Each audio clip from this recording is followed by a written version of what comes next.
Magandang araw guys, again Starbucks pa rin. At ito para sa mga naunahan nung nakaraan sa ating Port Territory na white.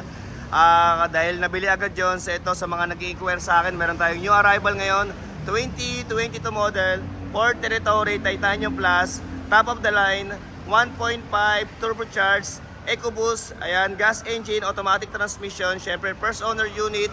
Okay, 688,000 ang asking natin dito. 688,000, syempre kasama na rin dyan ang transfer of ownership at negotiable pa naman ang ating price. Okay, so ayan guys, ikutin lang natin. So ito, number 9 yung kanyang coding. Syempre, naka 360 degree camera, naka LED headlight, fog lights, at sa kanyang bumper, meron na siyang 6 na sensor. Okay, at sa kanyang gulong, napakaganda nito guys dahil brand new yung kanyang 4 na gulong. Ayan, Goodyear yung tataka. Okay, naka 18-inch na 2-tone mugs. Syempre, wala akong ginawa rito guys, car wash lang. At syempre, ipapababing pa natin to. Bukas to naka-schedule para sa kanyang detail. Pero kita nyo naman kung gaano kasariwan yung kanyang pagkapintura guys. Ayan, meron pa siyang mga ito, water mugs. Pero syempre, ayan, papatanggal natin yan. Naka-chrome na mga hawakan. At dito naman tayo sa bandang likod, okay? So dito sa likod, meron na rin siyang back camera. Syempre, meron na rin siyang, ayan, mga sensor. May 6 din, okay? Titanium. At dito naman tayo sa kabilang side, okay? Para sa sample quotation for financing, i-direct message nyo ako sa aking messenger sa Sir Bugs. Okay? I-type nyo lang sa mga Facebook nyo Sir Bugs. Okay, papalaw na rin ako. At syempre, pasilipin natin sa kanyang internet. Okay, so ito yung loob ng ating unit.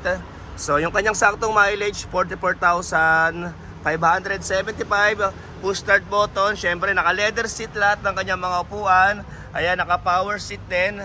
Okay, naka-stock na monitor. Siyempre sa kanyang monitor may parking assist, Android Auto, Apple CarPlay at kung ano pa. Okay, siyempre na ito naka-electronic handbrake na rin.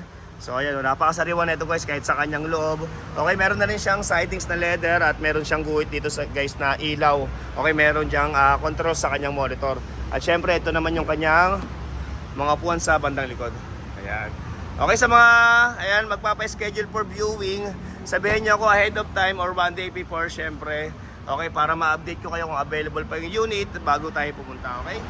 Okay, so dito naman tayo sa kanyang passenger side. So yung kanyang manual and booklet, andito pa naman kompleto. Okay, naka-register yung unit natin guys At ito, may kasama na rin siyang dashcam. So yan, tanggal lang, kabit yun na lang dun ulit, okay? At syempre, unli-scan tayo sa unit guys Okay, meron tayong full system scanner na ginagamit.